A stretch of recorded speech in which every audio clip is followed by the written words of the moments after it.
Welcome to Healthy Bytes. I'm Sheldon Baker, editor for Innovision Health Media.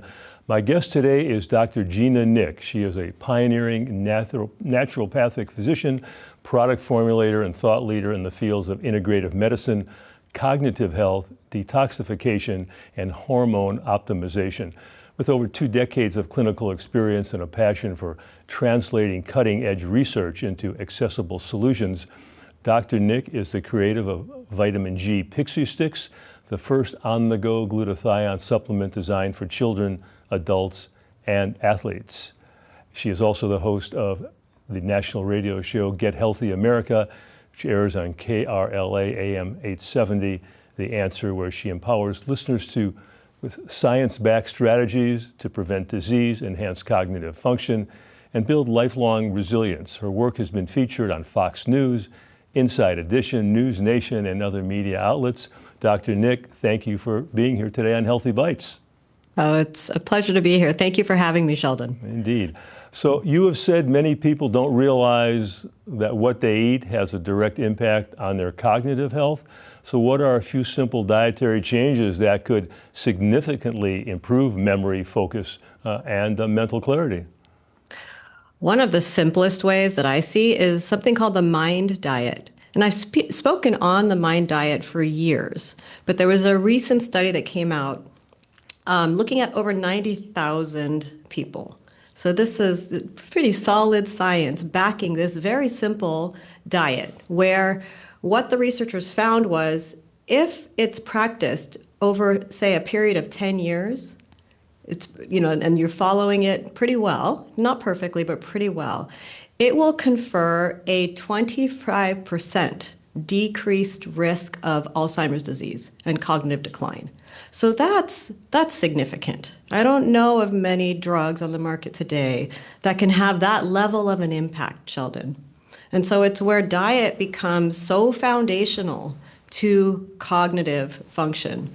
And I can go into just the basics of the Mind Diet. I think it's really important for people to hear it and take notes and just start to implement even some of these components into their day-to-day lifestyle.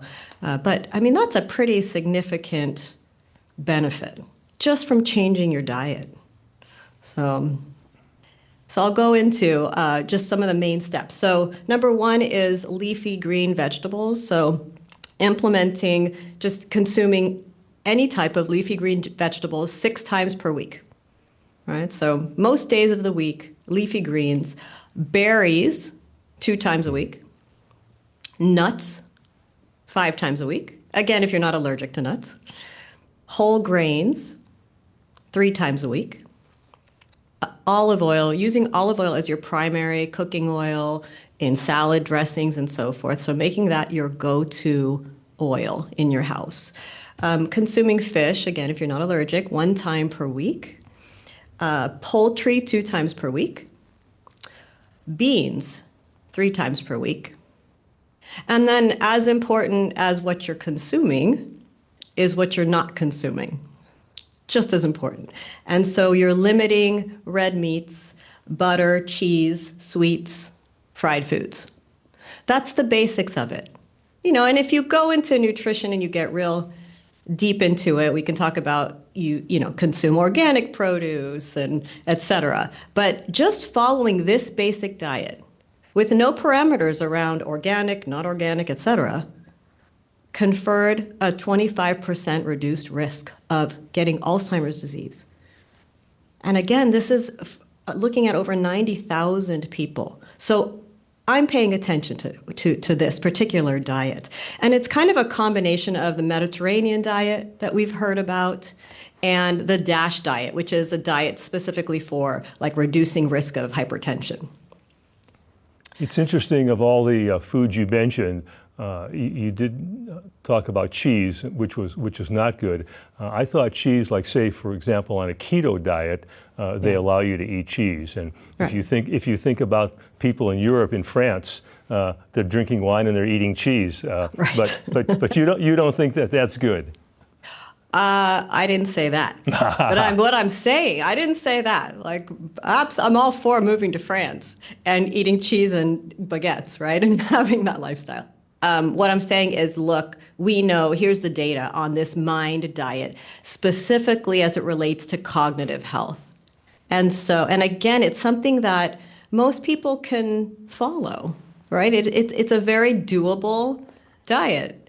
And you don't have to get so specific. I tend to be a perfectionist, so I'd be like, okay, make sure everything's organic and stay away from kale. That's not so good because of the phytic acids, et cetera. Right? I could go into details, but big picture wise, if you follow this diet, you're improving your cognition. So start there. And it didn't say not eating any cheese or not eating red meat. It was limiting the intake.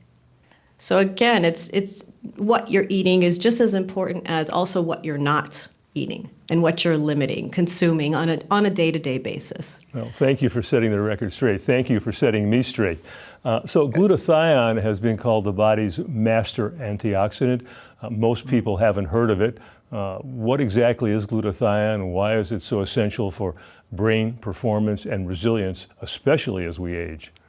So glutathione is a master antioxidant. It's called the mother of all antioxidants. I coined the phrase vitamin G because it's easier to remember than glutathione. Nobody can remember that word. It's complicated, but really it needs to be a household name. Like everybody needs to know what glutathione is. It's as important, if not more important than, say, vitamin C.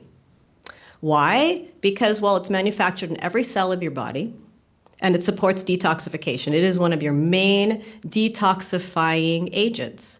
Your body manufactures it naturally, but levels get depleted over time.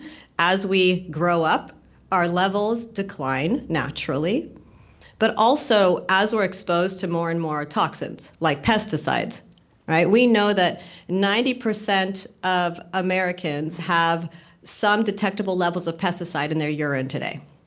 So we're all exposed. I mean, it's pretty much that's what's happening, children and adults. And what I see is that our bodies haven't yet adapted to the volume of toxins that we're exposed to on a day-to-day basis. And so our levels of this antioxidant are depleted on a day-to-day basis.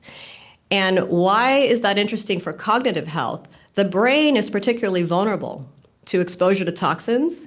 One of the main reasons is because our levels of glutathione within the brain get depleted quite quickly.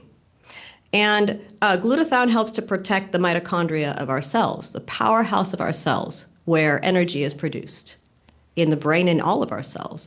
And so now there's this direct connection between depletion of glutathione and increased incidence of things like Alzheimer's disease, cognitive decline.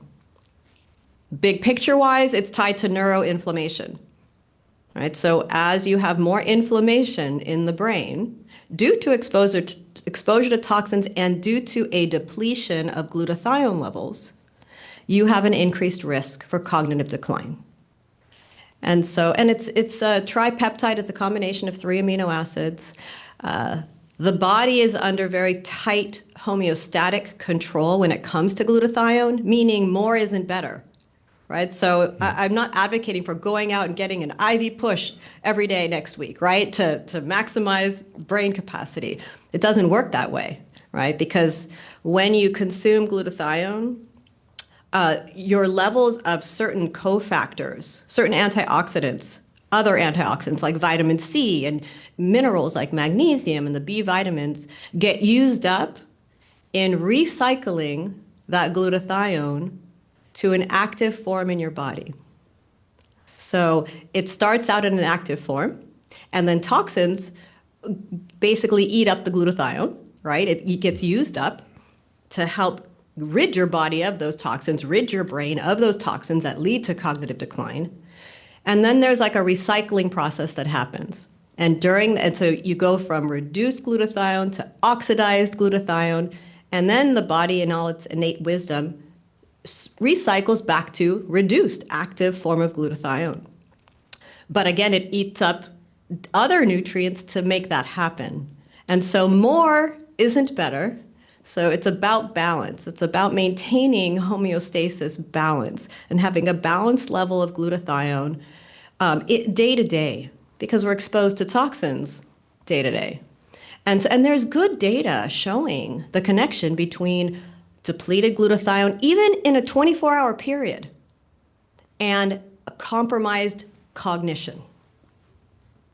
It's always about balance, I agree. So there's growing interest in medications like semaglutide and liraglutide for more than just weight loss or diabetes. We now know about their effects on the brain and how microdosing potentially supports cognitive health. Your thoughts about that, Dr. Nick? My thoughts on that are stay tuned. And I'm following the data, but so far, and we don't have enough research yet, but clinically I see this happening, and just from the data that's starting to come out, very low doses of what's called these GLP-1 agonists, things like Ozempic, but which are being used in high doses for significant weight loss, in these micro doses are affording cognitive protection. So it's actually protecting cells from damage.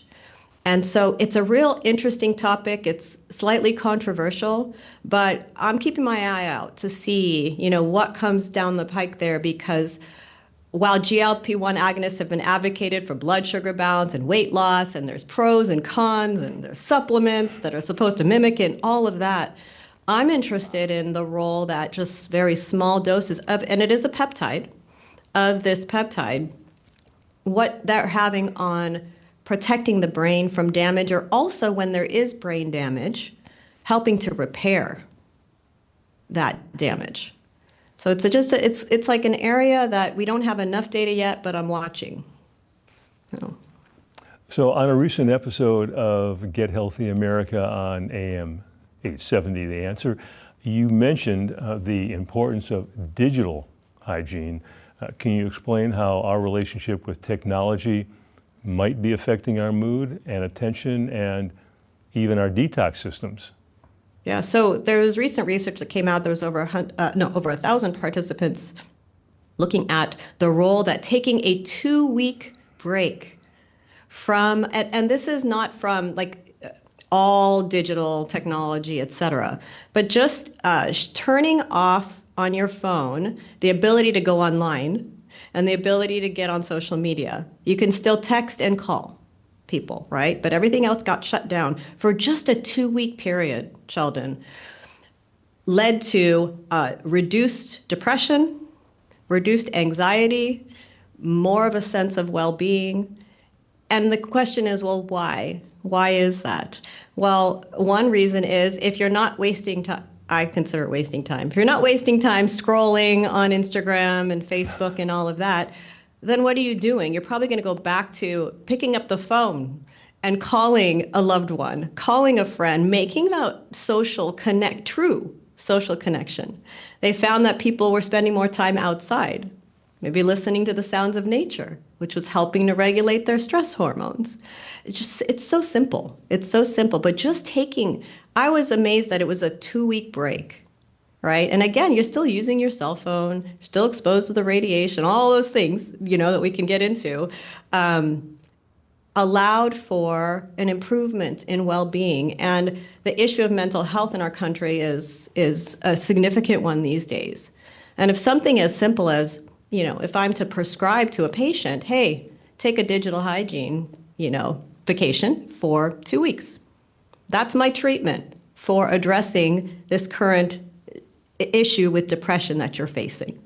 I would add more to it, but that's an important component. But I bet for a lot of people, including your patients, eliminating technology can be very difficult.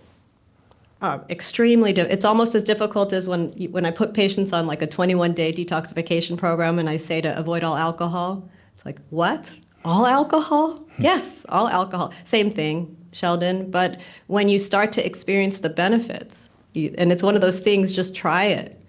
We can do anything for 2 weeks. You can. I imagine so. So as we get to the end of the interview today, what are 3 of your favorite health strategies that our viewers can start using today to boost brain health and protect against long-term cognitive decline, especially in light of the Make America Healthy Again movement? So look, The Make America Healthy Again movement was beneficial in educating people on the fact that we are exposed to a large volume of pesticides and toxins, and they are causing harm to our body. And consuming a bunch of ultra-processed foods isn't good for our health. So that education is out there, it's coming to light, and that's fantastic. So the first thing would be try and follow at least part of that MIND diet that I was talking about. Start to implement those changes. Eat more leafy greens every day, consume fish once a week, consume nuts 3 times a week. Try to limit the amount of red meat, cheese, fried foods, sugary foods on a day-to-day basis. That would be number 1. Number 2, take a digital hygiene break. Try it. If you can't do it for 2 weeks, try it for a few days and see the amount of an impact that has on your health and well-being. One easy thing to do is take your phone and put it out of the line of sight, out of your line of sight. So put it away. It's a lot easier to avoid, that being on your phone and scrolling on social media if the phone is away from where you can see it. That's a real simple technique that works. I see it working very well. And so that's number 2. Number 3 would be increase your intake of antioxidant-rich foods. I'm passionate about glutathione. I feel like our levels of glutathione are becoming more and more depleted over time, and the brain is particularly vulnerable to that. And so look at consuming foods or supplementation that is boosting your overall levels of glutathione on a day-to-day basis to protect your brain from exposure to these toxins that's directly correlated with neuroinflammation and cognitive decline. Very helpful recommendations. Thank you. What is the best way for our Healthy Bytes viewers to contact you? You can go to drgina.com, drgina.com is probably the easiest way, and contact information is on there. Links to a glutathione supplement that I'm biased about, but I love. And just all the data about the Healthy America show, which is all about educating people on very basic ways to improve your health on a day-to-day basis and just become more empowered about taking responsibility for your own health and well-being and for your own cognition. And there are so many things that you can do that make such a profound difference over time. Dr. Nick, thank you for joining me today on Healthy Bytes. Dr. Gina Nick, who is the host of Get Healthy America and The Answer in Los Angeles, also in private practice in Southern California. And we look forward to seeing you next time. Thanks to all of you for watching Healthy Bytes. Thank you, Sheldon. Thank you for having me.